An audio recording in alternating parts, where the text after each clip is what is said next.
They asked me for $50,000 and expected me to say yes. But all I could think about were the Christmases I spent alone while they sipped hot cocoa on a beach in Spain. My name is Emily. I'm 29 now. But to understand how we got here, you'd have to go back almost 20 years to when I was 10 years old and my life quietly fractured in two. I grew up with my older brother, Luke. He was 15 then, protective, stubborn, and one of the only constants I had. Our mom was a minimum wage worker, barely scraping by. Our father was absent, missing, a name we stopped saying out loud.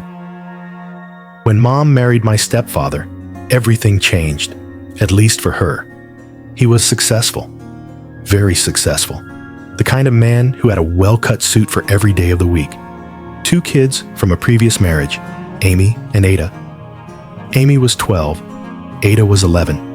And from the start, we weren't a family. We were a math equation. See, they had a deal. That was the word they used. Cold, contractual. My mom and stepfather would split the household costs 50-50, but each parent would be responsible for their own kids outside of that. Their own kids. It sounds fair on paper, until you realize what that actually looked like in real life.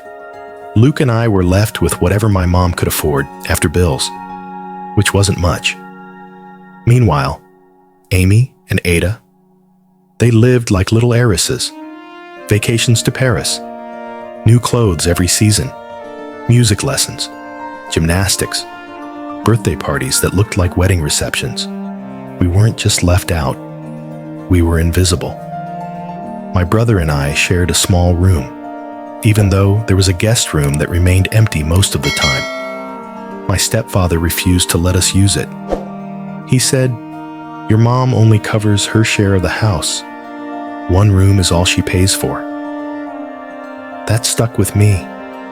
Not just the room, but the way he said it. The way money became a weapon.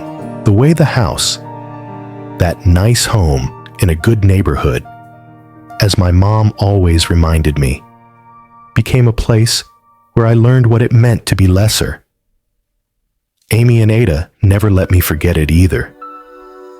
Kids are cruel, but it's different when they're cruel with parental permission. They teased Luke and me relentlessly about our clothes, about our shared room, about how we never got to go on vacations. And here's the part that still breaks me. Mom went on those vacations without us. They'd pack up, luggage in the hallway, sun hats, sunglasses, boarding passes. Luke and I, we'd be dropped off at Grandma's, watching taillights disappear while our mom smiled in the front seat of someone else's family photo. I remember sitting on the guest bed at Grandma's house, hearing the clock tick, wondering why I wasn't enough. Mom always told us to be grateful. If it weren't for your stepfather, she said, we wouldn't be in this house. You wouldn't go to this school. As if proximity to wealth was supposed to be compensation for exclusion. So Luke and I made a quiet vow. We wouldn't beg. We wouldn't plead. We'd become people who never had to ask anyone for anything ever again. And we did. By the time we were 18, we were gone, out of that house. Luke went into finance. I became a software engineer. Long hours, relentless ambition, quiet revenge. Now we each own our own homes, outright. We built everything we have from the ground up. We don't talk to them much, not out of spite.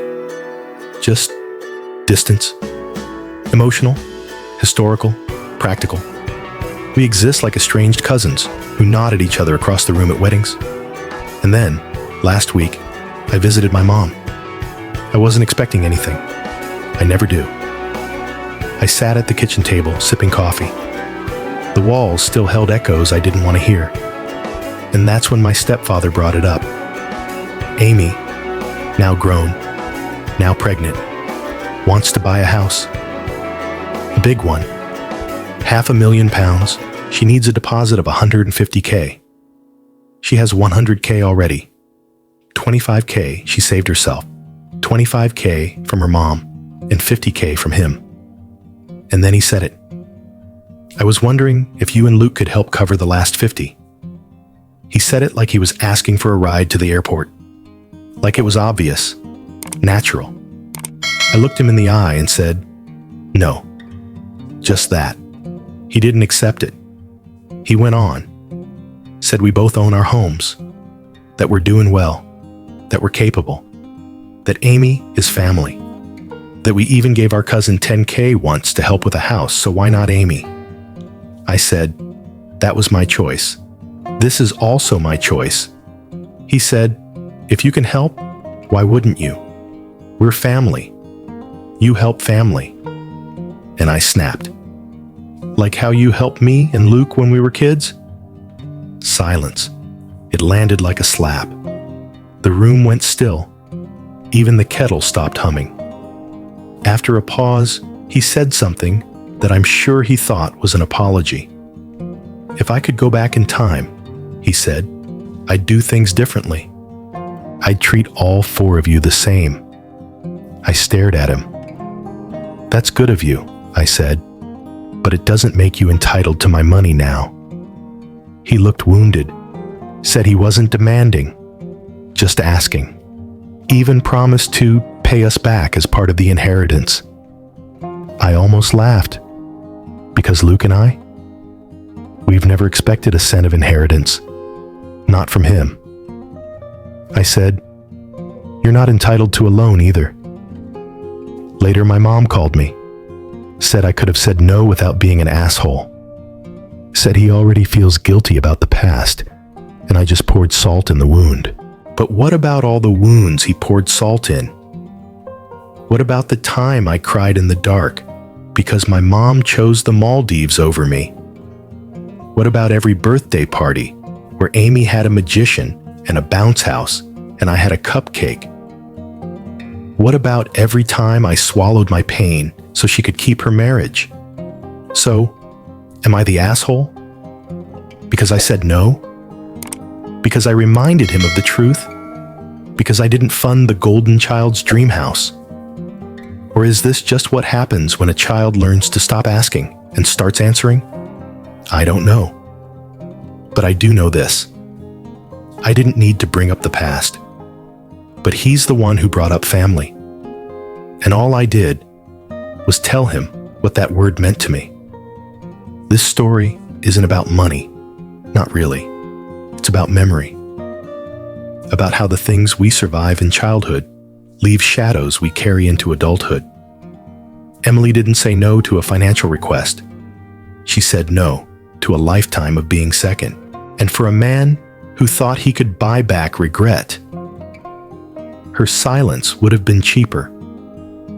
But here's the lesson we all need to sit with.